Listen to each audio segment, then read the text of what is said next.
Hi, everybody. Since we weren't able to meet today, I wanted to give you a little bit of discussion about interviewing since Ms. Larkin is going to be in our class as soon as we get back from spring break. You can look over these notes online. They are on Angel, and I also have some links on Angel that you can look at. And in the email I'm going to send you later with the link to this presentation, I'm going to give you two other links from LinkedIn about interviewing, and for some reason Angel isn't playing nicely with those links, so I can't upload those into Angel. I'm just going to send them to you on email. So let's get started. Okay, a few sort of deadly interviewing mistakes, and I call them deadly because they're things that I've heard and read over and over again are absolutely non-starters in terms of interviewing, and that if you break these rules, they're not going to really consider you for the position. So the first one would be inappropriate attire. You need to dress conservatively and err on the side of formality. For women, this becomes a little more tricky because we have so many more options than men. For men, this of course means wear a suit and a tie, nice shoes, polished, correct color socks, all of that good stuff. For women, um, same thing in terms of a suit. You could use a pantsuit or you could use a suit that has a skirt with it, but I would not encourage a skirt that is above your knees. And wear hose if you're going to wear shoes. Be very careful. I mean, of course, you're going to wear shoes. If you're going to wear shoes that need hose, make sure that you wear hose. If you are going to wear heels, do not make them the same heels you might go out to the club in. They need to be professional. They need to be moderate. You don't need to be going in with spiked heels. Same thing with boots. You need to be careful about wearing boots that are too casual, wearing boots that have too high of a heel, and make sure that in terms of the colors, just like men, basic colors, navy blue, black, gray, brown, um, and that any kind of jewelry, especially for women, isn't distracting, it isn't too much, it's tasteful. Take off extra stuff that you might normally wear. You want to make sure, too, as women especially, that you don't have your top unbuttoned too much, that that's at an appropriate level, and that anything else that marks you as sort of distinctly hyper feminine, you remove for an interview. So it is a very fine line for women to dress conservatively enough for an interview, but at the same time express femininity. But it can be done. Go online, look at good examples, buy tailored clothes, and you should be in a pretty good space. I can even pull it off when I have to. So if I can pull it off, anybody can. Most industries do expect a suit for the interview, so again, make sure you have something along those lines.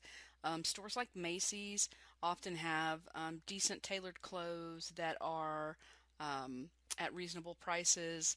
I know that's where I shopped when I was on the job market, but we also have the outlets nearby. In the VF outlet here, there's a Jones New York and Casper, which has great stuff. And so, as soon as you start to think about interviewing, I would go and I would start looking, try to get stuff off season, get it really cheap. I've gotten jackets and things there that are, $120 for $20. So, always be on the lookout for whatever suit you want to wear.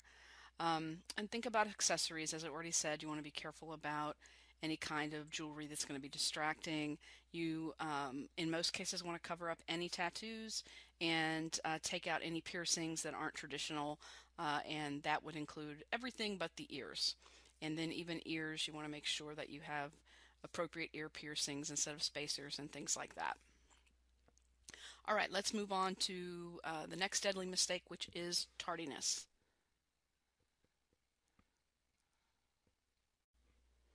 If you're going to be late to an interview, you can pretty much forget getting that job. I mean, there may be cases where there's some horrific accident on 78 and it's clear that no one could have stopped from being late because of that accident. But in most cases, that's not the case. People just aren't careful. When Ms. Larkin is here, she's going to talk to you about tardiness. She usually does. And she has very specific guidelines for when she expects people to be there, and she doesn't want them there too early either. So if she doesn't bring it up, we'll have to try to remember to ask her that when she visits. Do a test drive. You may think you know where something is, but especially in Pennsylvania, I've noticed that streets drop off and then pick up a mile away. And so you want to make sure that you know exactly where you're going. Drive there ahead of time.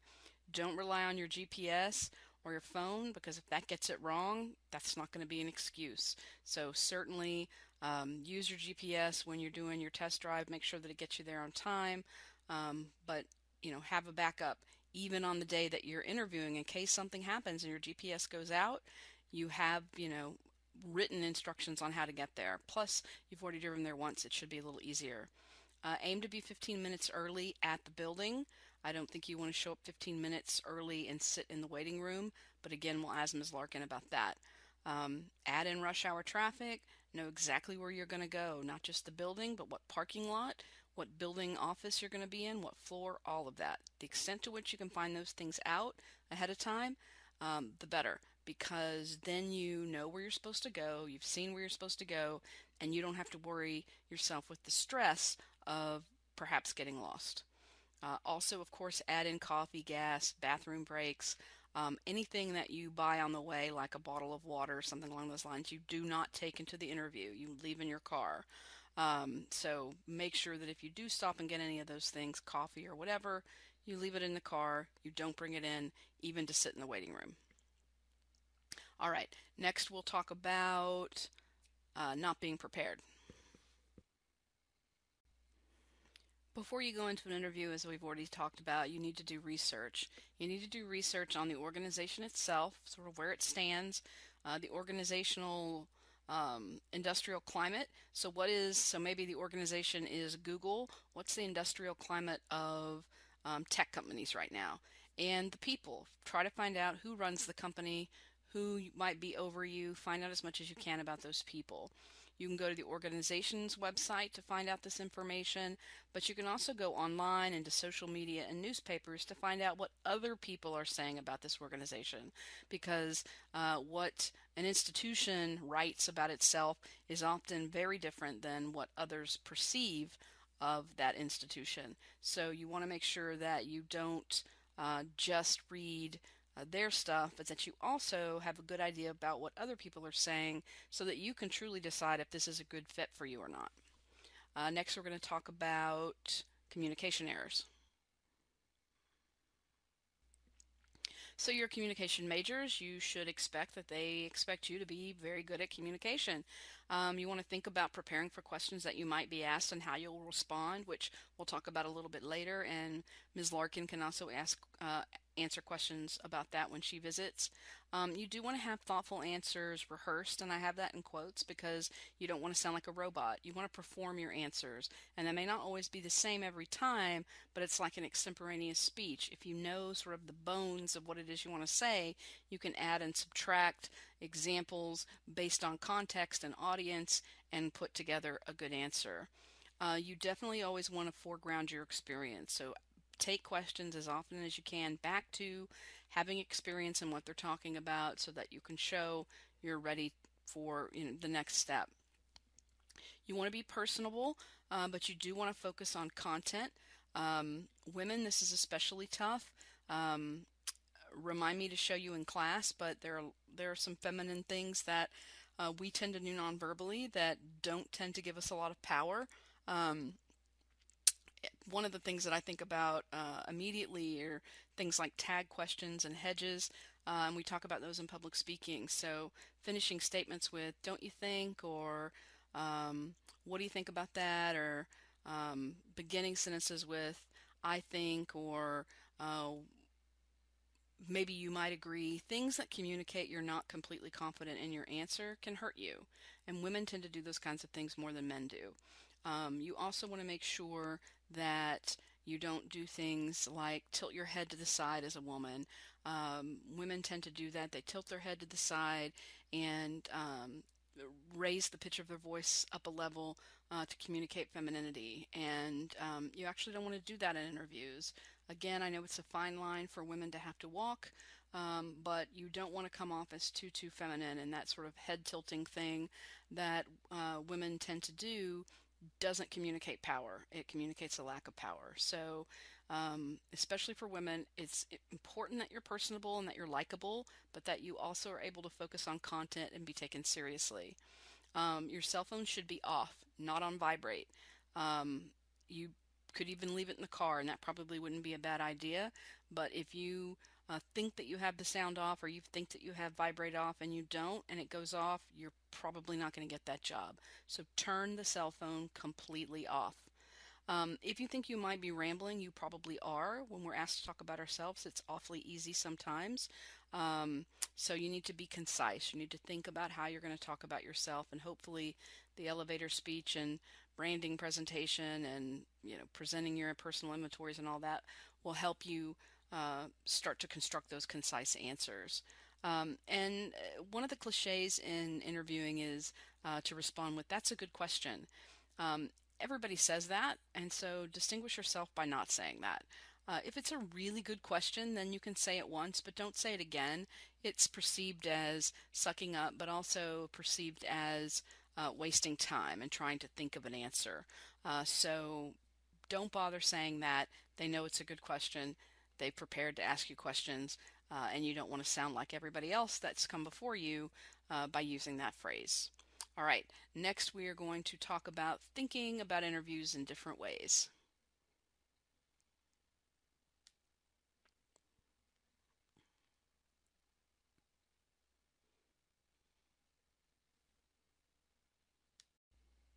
I want to try and stop thinking the same way we tend to think about interviews. Quit thinking about it as a question and answer or sort of putting you on the spot, and think about it as a conversation, because you need to be just as curious about whether or not it's a good fit for you at this organization as to whether or not you're a good fit for them. So when you're thinking about answers to your questions, I don't want you to come up with BS answers. I want you to come up with honest answers. And if you're not a good fit for that company, then you're not going to be happy.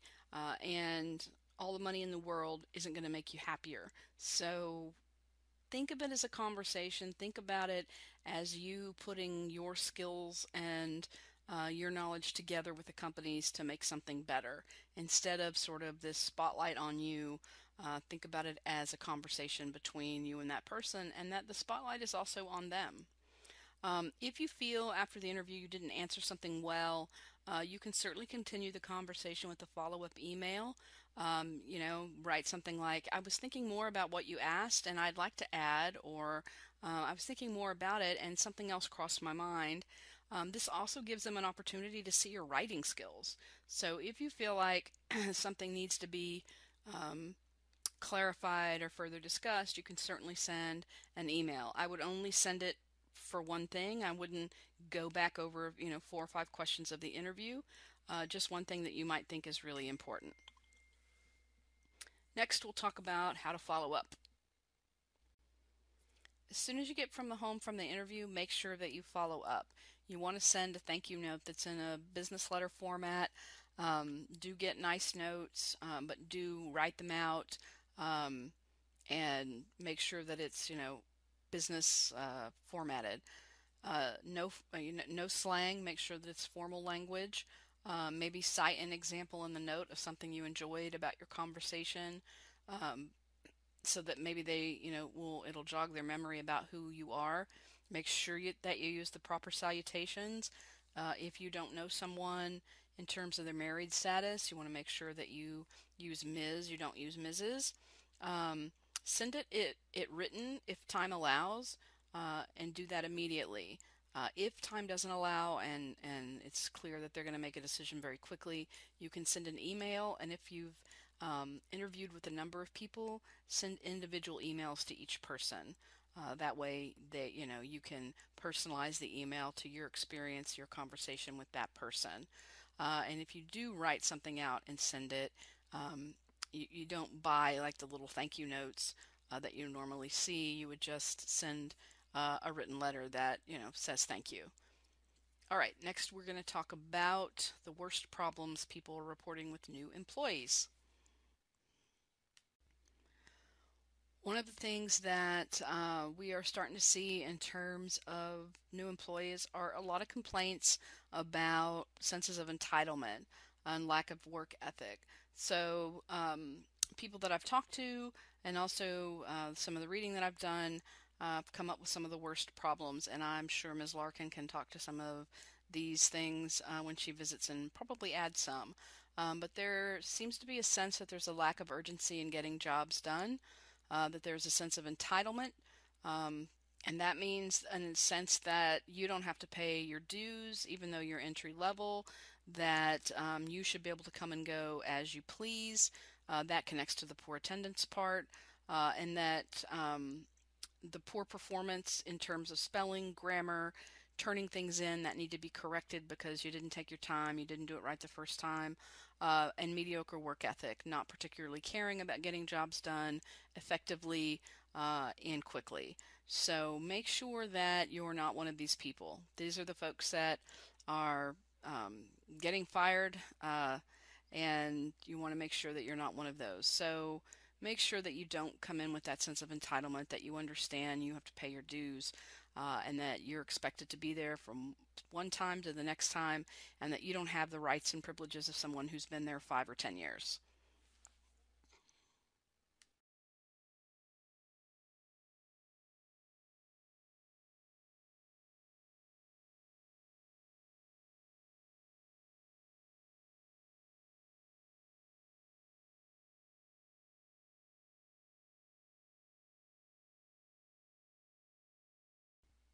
Some of the top reasons for firing employees are very much connected to some of the worst problems with employees: poor attendance, being tardy, leaving early, numerous absences. This is not school. You shouldn't in school be making vacation plans that interfere with your class schedules or concert plans or whatever. But you definitely shouldn't be doing that with your job. So coming in late, leaving early, feeling like you can be absent for the silliest of things. Um, One story that Susan tells is about a person who called in for the entire day because she had a flat tire, and Susan's response was that that call needed to be, "I have a flat tire, and as soon as I get it fixed, I'll be into work." So you need to make sure that your attendance is good. Also, poor work ethic. Again, making sure that your spelling and your grammar is correct. You don't just throw something together. You do what it takes to get the job done and get the job done right. But and then also technology abuses. With the ability of everything to be on our phones now, there's no really good reason for you to have any um, interaction with your personal email or social media at work, unless, of course, that's part of your job. You deal with social media. But IT departments will track everywhere you go and how long you stay there. And most big organizations have people that monitor that. And so if you're someone who's doing that on a regular basis, you're probably going to lose your job. So these are a few of the things that I'm hearing and I'm seeing in terms of people losing their jobs. Okay, so even if there weren't trials about to happen, there's still a decent chance you could be getting Sandusky questions for your interviews.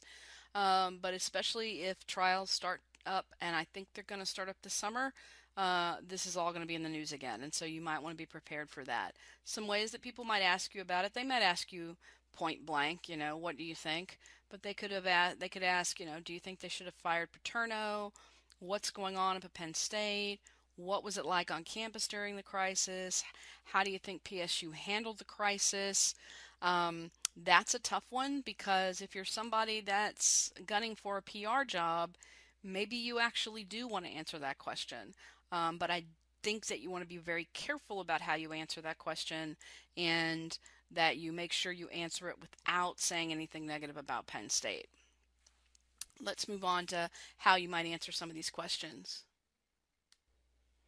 One of the first things you want to think about is that you don't want to criticize Penn State, even though from a PR and ethics position, they of course deserve criticism. You don't want to criticize what happened then. You don't want to criticize how they're dealing with it now. So you have to be very careful in how you discuss this, and also not attribute any motives to Penn State. We don't know why people did what they did. based in organizational communication and conflict and all of that stuff that we know in our major. We have some pretty good ideas about why it might happen and why the organizational culture might cause something like this to happen. But that doesn't mean we need to share that with future employers. So don't criticize Penn State. Think of it in terms of strategic response and not gossip. So you don't want to, even if someone seems to feel the same way that you do, they could be just testing you. And people feel very strongly about this situation, not just people from Penn State, but also people outside of Penn State who went to other universities who really look down on Penn State. So you want to think about how you can use this response to say something positive about yourself, not as an opportunity to gossip. You don't want to speculate. Like I said before, we don't know why people did what they did, and so you don't want to try to say that this happened because of this, or they fired Paterno because of this. Maybe framing your answer in ways like it's difficult to know what the Board of Trustees was thinking when they did X, or looking back, maybe the Board of Trustees would have done something a little bit differently.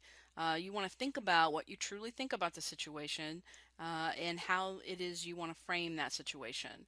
In terms of language to use, you could look at the National Communication Association Code of Ethics about communication issues. You could look at PSU codes for ethics regarding this situation for other places to pull sources from. So look at that language. It's on Angel in the PDF that I have that has a lot of these lecture notes in it, and maybe draw the language for your answer from those specific documents. Okay, so the site collegegrad.com has some really good advice in terms of top 10 questions you'll be asked and how to answer them. The first one that they mention is the tell me about yourself question. It does seem like an easy interview question. It's open-ended, so you feel like you can talk about whatever you want, but that's actually not the case. What the hiring manager really wants is a quick 2 or 3 minute snapshot of who you are and why you're the best person for the job. Sometimes that question can come off as, I've read your resume, tell me more about who you are. Who is Michelle Ramsey? Or how would other people describe you? It's really not a question, even though it's the most commonly asked question. Most interviewers who are asking it aren't practice interviewers, and so the question serves as sort of a softball way to start out the interview. And sometimes it's used to give the person who hasn't prepped well enough time to sort of scan your resume. It's open-ended questions, so it gives interviewers the opportunity to go in several directions. It also gives you the opportunity to go in several directions. And from your answer, the interviewer then can drill down into the specifics of what it is that you've said. They're specifically focused on who you are in relationship to the job for which you're applying, and is effectively asking, tell me about your background on your resume in more detail. When you answer this question, you're going to want to talk about what you've done to prepare yourself to be the very best candidate for the position. Use an example or two to back it up. Ask if they'd like more details. If they do, give them an example after example of your background and experience, and always point back to an example when you have the opportunity.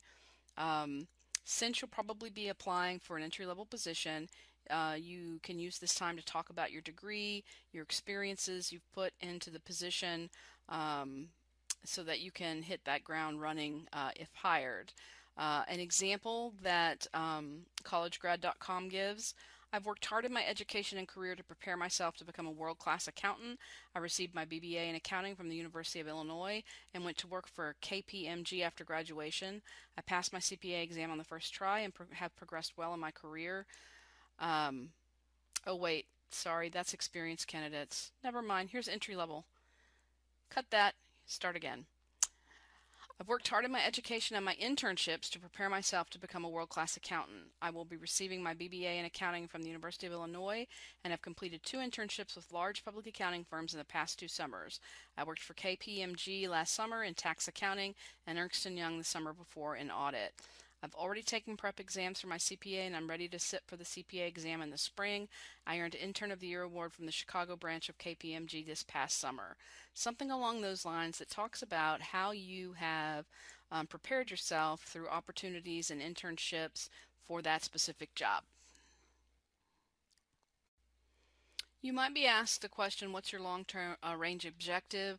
Um, Other ways this question can be asked, what are your long-term goals? Where would you like to be in 5 years, 10 years, 20 years? What's your end goal in your career?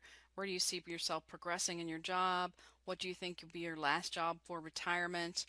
Those kind of questions, you want to focus on your achievable objectives and what you're doing to reach those objectives. The interviewer is asking, to explore whether or not you have long-term goals that can't be met by that employer. They're trying to figure out if you have realistic goals, and also to measure your ambition as a candidate. And how much ambition is wanted or needed is dependent upon the role. So you have to think about audience and context here and how far you want to shoot for the next 5, 10, 20 years. They want to make sure that you can grow with the company and that they're not going to lose you in 6 months to somebody who better fits your needs. You could let's see, say, I think I have working on two computers here, sorry. An example: within 5 years I'd like to become the very best accountant your company has on staff. I want to work towards becoming an expert that others rely on. In doing so, I'll feel fully prepared to take on any greater responsibilities which might be presented in the long term. For example, here's what I'm presently doing to preparing myself for management, and you can talk about courses that you take that will help you be a good manager. Then you go on to show, using examples, how you're currently reaching goals and the objectives that you've set for yourself. Okay, how has your education prepared you for your career? This is a question that we've actually worked on quite a bit in this class, so it shouldn't be hard for you to put something together. But it is a broad question, and you need to focus on behavioral examples in your educational background that specifically align to required competencies for that career. So maybe you're a member and leader of 5 different organizations, but if 3 of those organizations don't have anything to do with the position or haven't helped you develop skill sets connected to the position, you probably don't want to talk to them about those. Similar interviewing questions are, why did you choose to attend blank? Why did you select blank major? Why didn't you attend blank, which could be University Park, of course. Where were you accepted for college? Tell me about a classroom project with real-world application. The interviewer is trying to find out whether or not you made practical real-world connections in your academic studies and the world of work. And if the person isn't familiar with your college, which may be the case for many of you, it may be a way to better understand academic programs. And they also might want to know why you attended one college over another. A shocking number of people in this county don't know that we offer 4-year degrees at Penn State Berks, so you may have to answer that question. You want to focus on real-world applications of your education. If you had classroom projects that tie into real-world examples, use those. Case studies are usually good examples. Experiences, internships. Connect your education to real world. I have an example here. My education is focused not only on the learning of fundamentals, but on practical application of information learned. For example, I played a lead role in class project ... Focus on behavioral examples, supporting whatever the key competencies are for this job, and then ask if they'd like to hear more examples. The big question, what's your greatest weakness? Most books are going to tell you to take a strength and present it as a weakness. I work too much, I just work and work and work. First of all, it's using a strength and presenting it as a weakness, which is deceiving. And second, it misses the point of the question, and I should add third, everybody knows you're doing that anyway. So you're not really answering the question, and you might be irritating someone instead. This also might get it asked, what areas are your weakest? What areas do you think you need to improve on? Are there areas you need to develop your skills further? What would your boss say in the area where you need improvement? The interviewer is trying to get whether or not you're self-aware, whether or not you're honest, whether you seek to improve. You want to make sure that you don't lie. and you don't, again, you don't want to you want to make sure that you don't present that weakness.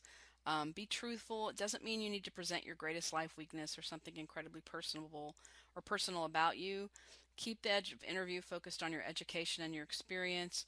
Choose a true weakness, but choose one that you're already actively changing or working to change and improve. Um, let's see, pulling a slide up again, sorry.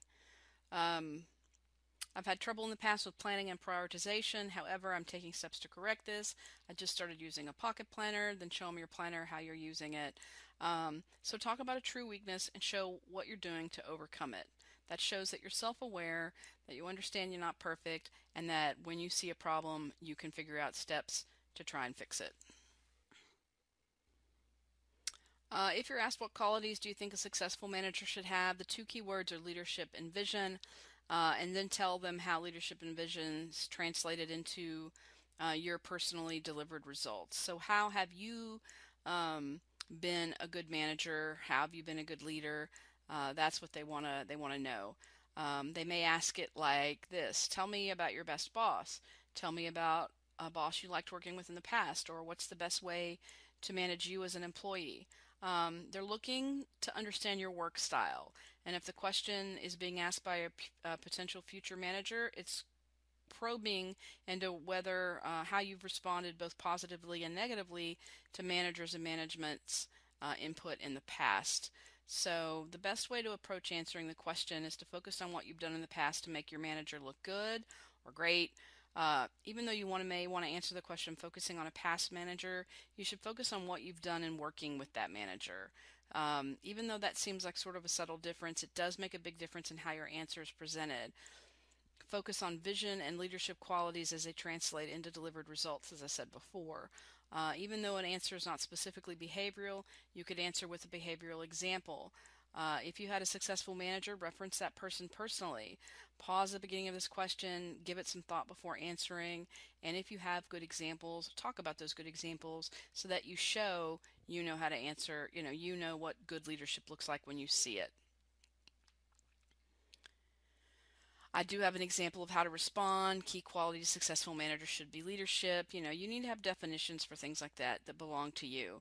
And then again, use an example of someone who's touched your life and who's impacted and helped your personal development that you think is a good leader, a good manager, or person with good vision. In this kind of question, if you had your life to live over again, what would you change? You want to focus on a key turning point in your life or a missed opportunity.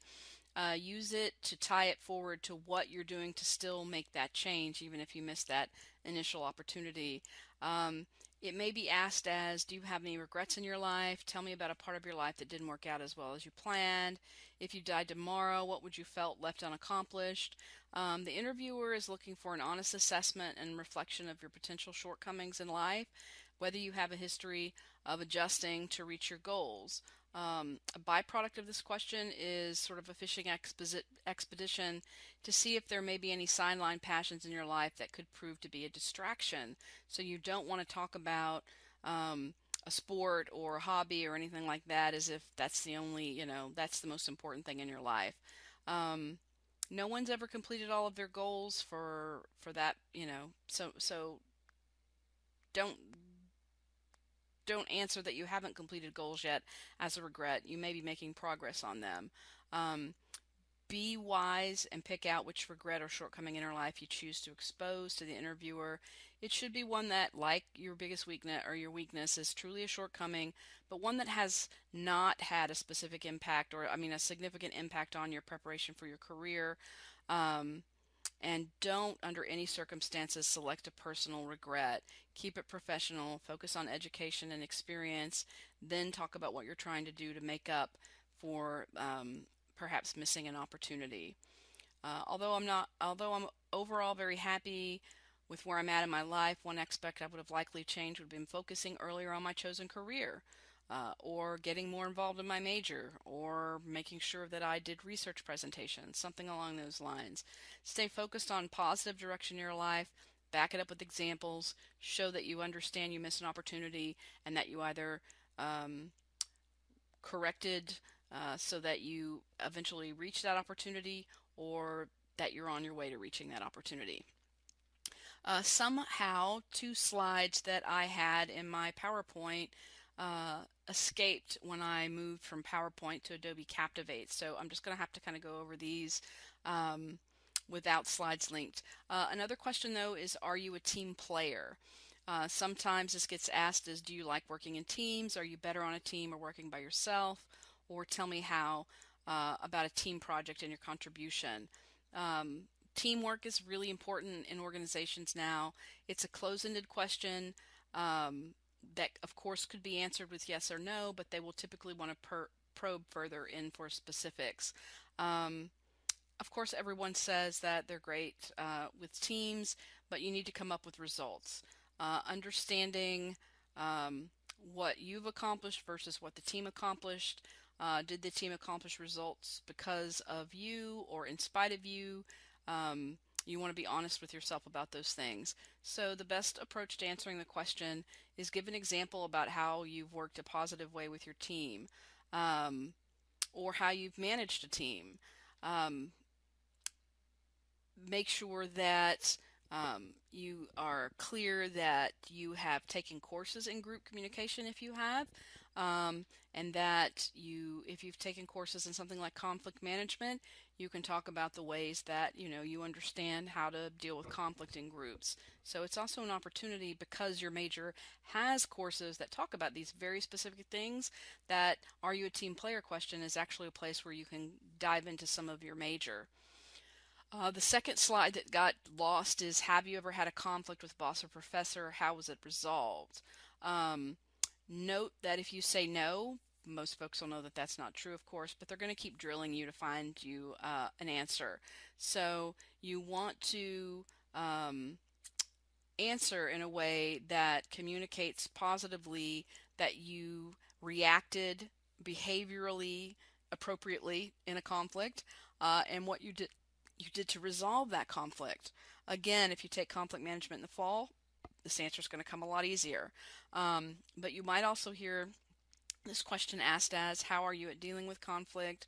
What do you do when you disagree with others? Do you open up or close down in conflict situations? How do you handle disagreements?